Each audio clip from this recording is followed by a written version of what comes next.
can you tell us a little bit about Richemont? Sure. For those that don't know and about your background? Yeah, so Richemont is the second largest luxury group in the world.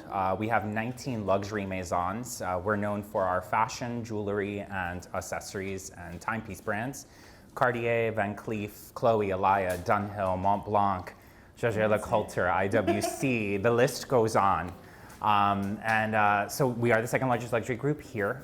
We are the holding company. So Richemont is the shared services behind each of these luxury maisons. And we have a North America headquarters here in New York, multiple offices, New York, Connecticut, and Dallas. And then we have a small operation in Canada. Oh, nice. Supporting our function there. So I'm a talent sourcer with Richemont. I am one of two people that pretty much interviews almost every single person before they join Richemont. We're the first step in the interview process to joining us, right. So we're essentially internal recruiters for the organization. So what led you to being a talent sourcer or recruiter? It was all a mistake. It really was. I've had multiple careers in my life, and I think starting your career living in New York and the recession happening made a lot of us think about what was next. Mm-hmm. I was young and I worked in the hospitality industry. I switched over to retail management. Working in hospitality was great here in New York. Recession happened, can't pay your bills. You're like, what do I do next? Right. I moved back home and I was like, I gotta get a job. I gotta get a part-time job. And I ended up just getting into retail management. Mm-hmm. And one day a headhunter called me and they were like, oh, we're looking for somebody to go work at this store in Westport, Connecticut. And I go, oh, they have great hours there. I'd love to work in Westport, Connecticut. I'm like, they're done at 5 o'clock every day. Right. And the headhunter called me, and it was a place that I would never work in a million years. It was just not an amazing experience. And a month later, I joined this agency, and I got into agency recruitment. They were looking for people to join them in a field recruitment team. They were starting something that no other agency does right now in the US, which is they were a team of people coming from within the retail industry that have networks that were willing to travel several times a month and just network and recruit throughout major markets. So Los Angeles, yeah. Chicago, Atlanta, New York, and so forth. That's how I got into recruitment. Oh, wow. So it was a lot of travel for you then? A lot of travel. Okay, absolutely. Nice. So tell us the role, like your role in the hiring process, like from point A to point Z. Like how does that go for an employee? So at Richemont, in my position, where I start is we got a job requisition. So there's a vacancy in the organization. I get pulled in and they say, this is the job, get it posted. We get it posted and then we do what's called an intake consultation. So we meet with our hiring manager and we discuss essentially the job description. Right. We go over the musts and the plus and we define what we're looking for, what target group we're looking for, our competitors and where we really want to find talent. At that point, I assess what's happening. I give market feedback on the availability of candidates, and then I go find candidates for the position. Oh, nice. And I kind of look for like to like. It's apples to apples. So I try and find people coming from our competitors or from specific industries or brands that will transition very well to our organization. And I convince them to interview with us, and from there I progress them in the interview process, and we move them along until we make an offer. Nice. So how do you said that you reach out to different candidates as well. So what outlets do you use to reach out to them? Is it referral? How does that work? So LinkedIn, which I'm sure most of you are on, is going to be probably the biggest resource. So if you're not on there, get on there. Send lots of connection requests. It's one of the best things that you can do in order to develop your network and to access people's pages and kind of just be connected of what's happening in the different organizations and industries. So I would say LinkedIn. Certain markets I'll use Indeed. Okay. We have our website that drives traffic, and then I network a lot. Right. I find that the best talent is usually working for someone I know or a referral from someone else that knows me, that knows us, and goes, this person's gonna be fantastic. They're so good for you. I know you're gonna like them, and I trust that. I do the same with my colleagues. I refer constantly. Right. So I wanted to go back to LinkedIn specifically because I had a question in the earlier discussion about LinkedIn, and I know you as a recruiter, I'm sure gets bombarded with different messages on LinkedIn. So do you think that's the best way for employees to reach out to you is to actually go through LinkedIn, or should they go through the website, or what are some tips that you can give future employees about getting in contact with a talent sourcer? Absolutely. I would do a dual combination. So I would definitely reach out to that person on LinkedIn. Right. Introduce yourself. Be different. Make sure your title stands out. Don't go, this so-and-so position. just go mention their name. That usually gets someone's attention, like, hi Ryan, wanted to introduce myself, or hi Ryan, I think I'm great for this job. And then keep it short, keep it sweet, because again, there's a lot of information coming across LinkedIn. Also, when you're on LinkedIn, there's a tab that says additional information. In that, if you click it and you're connected to the person, so send a connection request prior, it shows you their email, and that's usually their work email. So I would send a similar message to their personal email. Right. Most of us in the recruiting industry are bombarded on LinkedIn, and our Outlook is where we really are able to facilitate conversations and keep track and marry things to our calendar. Right. But I would say definitely do something eye-catching, be different. There are so many of the standard emails out there. This is my resume, I worked here, I did this. Everyone is so unique. Share what that uniqueness is, and I think you have a better chance of separating yourself and getting their attention. Agreed, and we were just talking about how, we're in the field where you can easily be a needle in a haystack, right? Absolutely. So your advice about being different, phrasing your emails a little bit differently to connect with you is really a great point.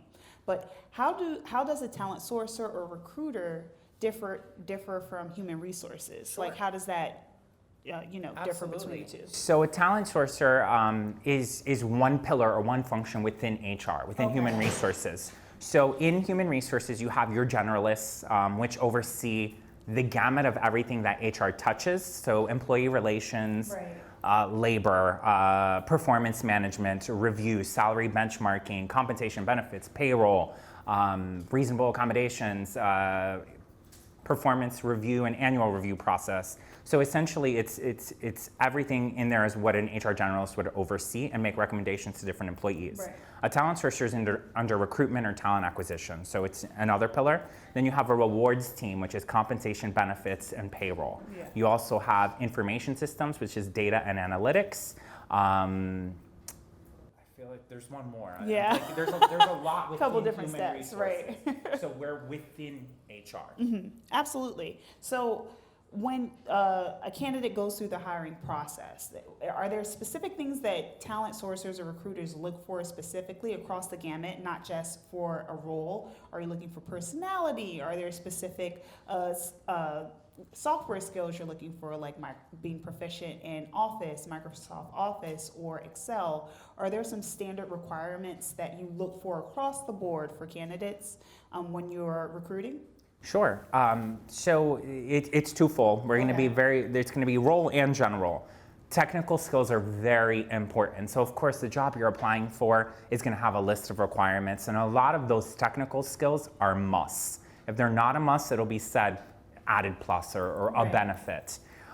General skills that I look for, of course, I think it's really important, and not everyone has this, is a lot of Excel experience. So I look for pivot tables, VLOOKUPs. It's just an added perk that kind of separates you from people, because not everyone has it. In the creative space, a lot of the different programs for Adobe, Photoshop, all of those things. So it's a lot of technical. During the interview process, I look for a lot of different things. So personality, I think about who's the right culture fit for that brand, for that team, for that manager, because you could be the most amazing, perfect person for a job, but you just might not be the right fit for that specific team. Right.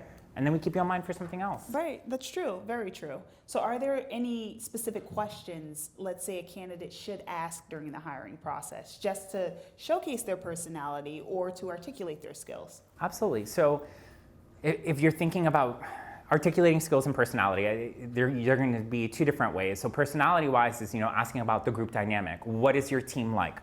Where did the people come from? What are they like? What is their day-to-day? Right. How do they interact with this role if I were in it? So that kind of shows you personality, culture, and dynamics, I think. In terms of technical, it's thinking more along the lines of standard questions are, what is your interview process? I think everyone should ask that. Where are you at in the interview process? Right, I agree. How many more interviews are there past this? What is who's the ideal candidate for this job? Right. See what they say. If you can get that in earlier, it's great, because then you can sort of tailor what you're going to say around that if you have the experience. Right. And then what are potential next steps? Because that'll give you a segue into your follow-up and how you should create your follow-up with that person based on their interview matrix. Right. And speaking of follow-up, do you think during the interview process a candidate should ask questions? Like, does it make a difference for you if you're interviewing and you ask the candidate, hey, do you have any questions, and they have none? Does that leave a bad impression for you? And secondly, after the interview has concluded, do you ever look out for a thank you email or the thank you letter? Back in the day, we sent letters. So do you ever look out for that? Like, does that make a difference for you at all in terms of the entire process? Does that, do you take that into consideration when you move on to the next step? I think that it's very important. Questions are important because it shows a general curiosity that someone has in an organization. So you have to be well researched. You should go in there prepared with questions on what you want to know about the job that are not in the job description. Questions you have about the organization, right. General questions you might have about that person and their career. Questions like, what would be a next step after this role? Let's say I was in this job for 2 years. What could I grow into? These are things that show you're looking at them for a career, not a job. The other thing that I would say is the thank you, the follow-up. Oh yeah. We have an analogy. Thank you. There's an analogy in recruitment. We call it dating. So when you're on an interview, it's just like dating. You have to be interested. You have to ask questions. You have to put on your best skill set because you are showing them you're the best person ever. But at the same time, don't forget, you're also interviewing them to make sure they're right for you, because you're going to spend X amount of years there, maybe your whole career, or maybe 2 or 3 different jobs and promotions. So follow up. It goes back to, if you have asked them about the interview process and where they are, it kind of leads you to how you should follow up. I think it's important to send a thank you within 24 to 48 hours. I do think that's very important. I'm fine with email. This is a digital age. Yeah. This is who we are. It's special when someone sends something handwritten, but it takes forever to get there. The post is not as reliable. By the time you get it, you would have hired somebody. As it used to be. Exactly. I couldn't agree more with you. I have things that I've sent out that people still haven't gotten a whole year later. So I think that it is important to send a thank you, and I do look out for that. Okay, good. I look out for a genuine thank you. You should mention something that the person said during the interview. Like if they said, I'm going away, or during the small talk, oh, I was watching this television last night, or this and that. Send something smart and funny that shows them that you listened. If it's general and it's something you're copy and pasting to every single person, then you're probably not doing the right job of sending the proper thank you. Take the time to tailor it. It's important, authenticity is a big difference maker. Right, and grammar as well. Oh, for sure, yes. Absolutely. Like make sure you cross your T's, dot your I's, and I do love that personalization of the thank you. Yes. The weather was great that day, or congratulations on your pregnancy if you're talking to a woman or something along those lines. No, but I do love that. Now let's get to the good stuff, though. Do you have the juice? Are you ready? Right.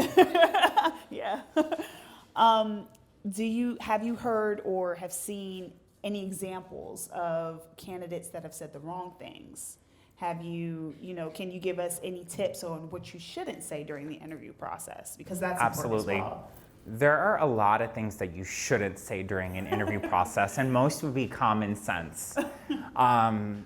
Stay away from very strong political statements. Stay away from, very opinionated things that can be controversial, just because that can really sway someone's decision. Right.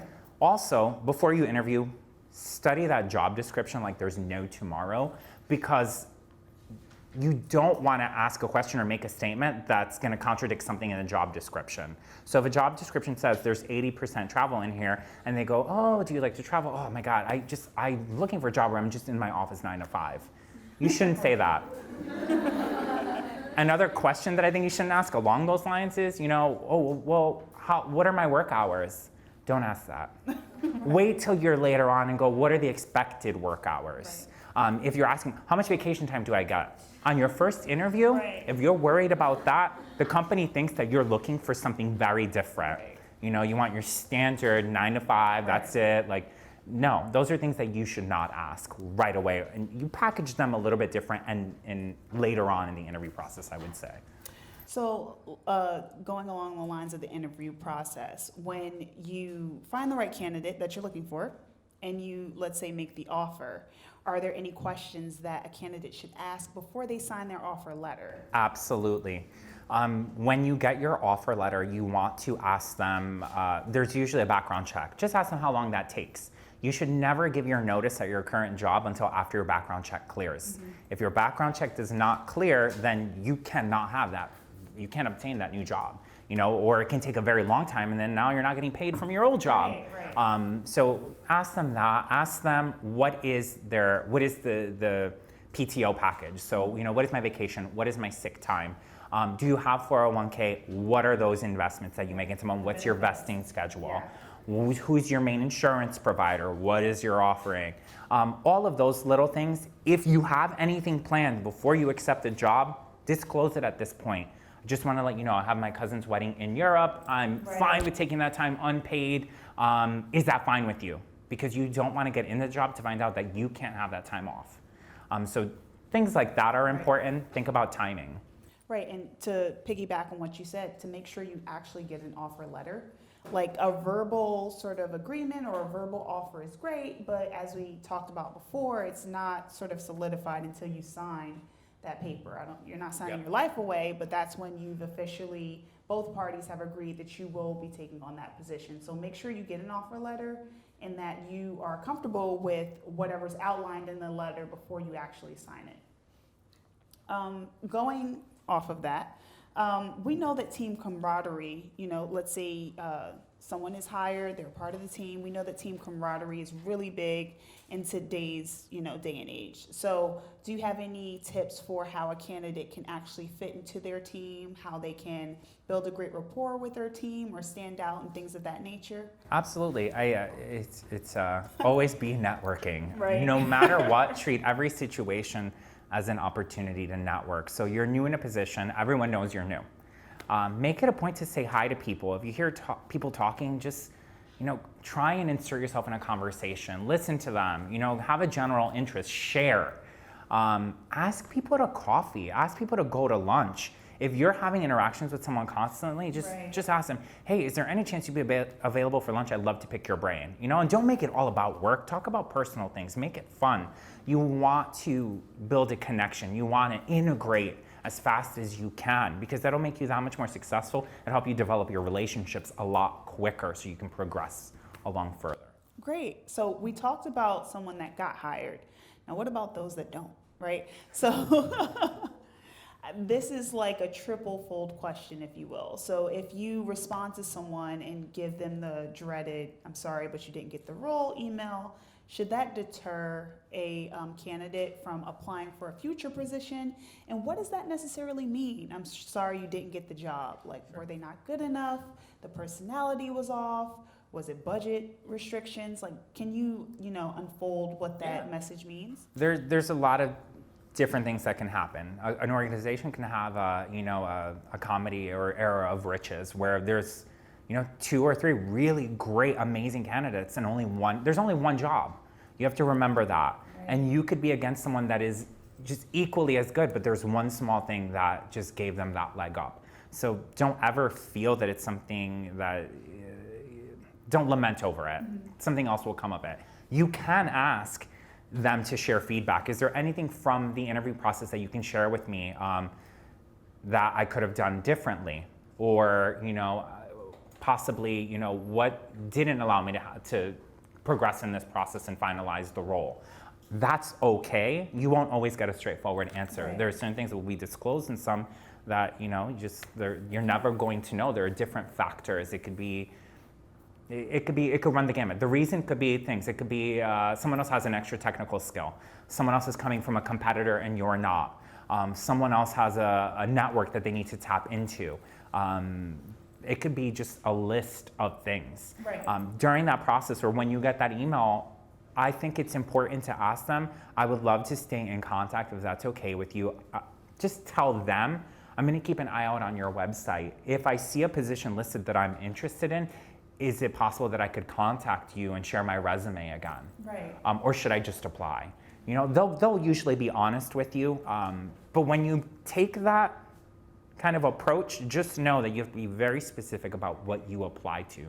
Do not apply to something that is not within your scope, that's not at your level. Because then you're gonna lose that trust with that person who's keeping an eye out for you. They go, well, she's interested in, he or she's interested in wholesale and finance and communications and human resources. It's like, whoa, that's too much. So make sure that you are finite, that you're tailored, and you're going towards an area. Right, you don't want to throw spaghetti at a wall, No, right? exactly. Just to get a job. Yes. You want to build a good rapport with the company, and that's what you're looking for. It's a great way to keep the door open. Right. Keep the door open.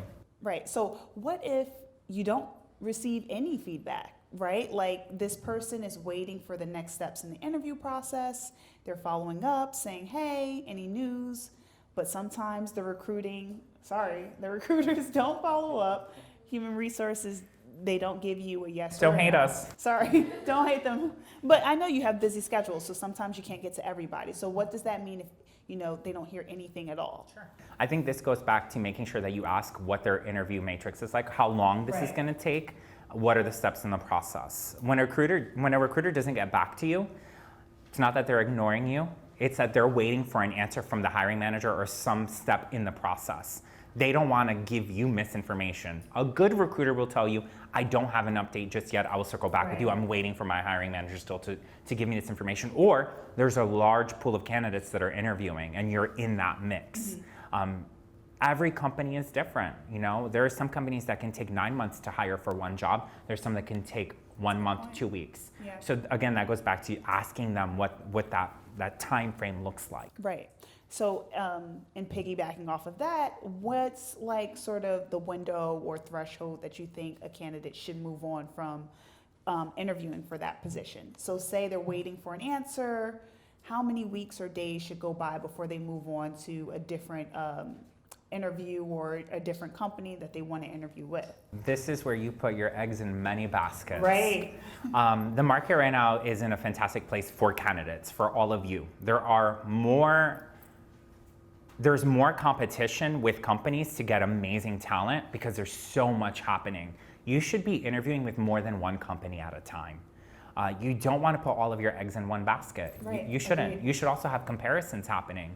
You may love a company and then you interview with 6 people there and you're like, I don't see myself there at all. And you find out, but it was a company and you're like, I love that brand, I wear that brand, or I watched this, I watched that, like I need to work there. And you find out that it's not rosy. And then there's another company that was that underdog and every single person you meet was amazing and they give you a career path and you're like, this is where I want to start my career. So you should definitely do that. And it's pretty awesome if you have multiple offers at the same time, because then you get to pick and choose for you what the best offer is, and you could potentially negotiate between 2 different organizations. Right, I love that you said that, because I was articulating to them that never underestimate your opportunities. Like, you never know, sometimes the companies that look good on paper aren't necessarily the place that you want to be and grow your career with. So don't underestimate any opportunity that you do get, right? But, and also going back to what you said before about the, follow-up process if you didn't get the actual position, I'm the queen of saying, can we keep in touch? Because I'll come back around and I will apply to something else in the future. So how, and speaking of emails, how important is an email in the interview process for the candidate to send? So the follow-up email. The follow-up? For them to check in, to see how it's going. How important is that to you? This is where I take you back to that dating mentality again. It's read and unread. You send your thank you 24 hours later. Again, if you've asked them what their process is, they'll go, you'll hear from me in 2 weeks, I'll have a decision from the hiring manager. So 2 weeks have passed, that next day send an email. Hey, I just wanted to follow up. I know you mentioned that you would be considering next steps here. Is there anything you need from me? So kind of define what that time frame is. Right. If they haven't gotten back to you, give it another 2 weeks. Don't do every week. That's excessive. Right. The process takes time. So stay in contact because it does show interest. Right. It is important. Every hiring manager is different. Some love high touch follow-up, and those people usually tell you during the interview, follow up with me, follow up with me. Those people mean it, follow up with them. People that don't mention it kind of go by their process and their timeline outlined. Great, and speaking of how you said they should wait like a week or 2 weeks before they send another follow-up email. They shouldn't bombard the recruiter with as many, like too many emails in their inbox, right? Get their business cards. Every interview you go on, get their business cards so you can send an email directly to the person you met with, Right. and the thank you and the follow-up. And to keep a Rolodex of those business cards. Like I have stacks of business cards till this day of every company that I've interviewed with, networked with, or touched base with, because you never know when that might come back around as well. Now, again, with the hiring process, do you have like your top 5 tips for that candidate that, one, is either trying to break into the industry fresh out of college or out of graduate school, or 2, for the candidate that's coming from a different field but wants to break into a new sort of segment? So let's say they're coming from finance and they want to break into marketing, or they're coming from sales and they want to break into events or something along those lines. Do you have any tips for them and how they can actually land that, at least that first introductory interview? Sure. I think that this is going to take some good work on their end. If they're applying to a position that is different outside of their field, you have to redo your resume. Essentially, you should do your resume for every job you apply to. You should make small tweaks, move bullet points around. Mm-hmm. You want to highlight things based on the position that you're applying to. One resume is not good for every single job. Agreed. It's not. Agreed. If you're changing from sales to events, start to list events. Look at your volunteer experience in events that you participated in. If you don't have that experience, volunteer, take internships. You have to get some type of experience. Having just a general interest in a field, it's going to be very slim to be able to get that interview. Right. But again, when you're introducing yourself, you can also say, I am passionate about events, and send a very, detailed email, short, sweet, detailed interview, I know, it's contradictory, about how much you love events and what you've done and why you want to transition. Something that is personal, that might spark an interest in that person, in you. Right. Nice. So once you recruit someone, you find a couple of great candidates, do you then pass it on to the hiring manager? Is it out of your hands at that point? Or are you with the candidate from the initial introductory interview all the way through the hiring actual offer process? So every organization is different. Where I work right now, it depends on which of my brands that is. With some, I'll send it along and I introduce them to the hiring manager via email. Right. I also share with my HR business partner for that specific maison. And usually my HR business partner will take over and move them along in the process and the scheduling and the offer and all of that. I'm always accessible to people, so people do email me, they ask me questions, they share their offers with me, and they say, what do you think? I have a pretty big network, so I've developed quite extensive relationships, I would say, and a lot of people do interview with us. And then I have other maisons where I am there the entire process, where I am extending the offer, where I am, saying hi to them on their first day. It varies, and it varies by organization out there as well in terms of talent being segmented. Right. Have you ever had a horrible interview? Me, or meaning someone? You, like, have you met someone you're like, oh God, this is awful, when is this over? And can you give us an example without dropping names? I can give you a few examples. I'm going to take it back in my current job, because in my old industry, it was even worse. In my current job, I would say that I've had people come in, and I think that there's like a list of things that you should probably do before you interview somewhere. Always have your resume with you. So someone didn't have their resume with them. They didn't research where they were interviewing, so they were listing brands that weren't even under our holding group.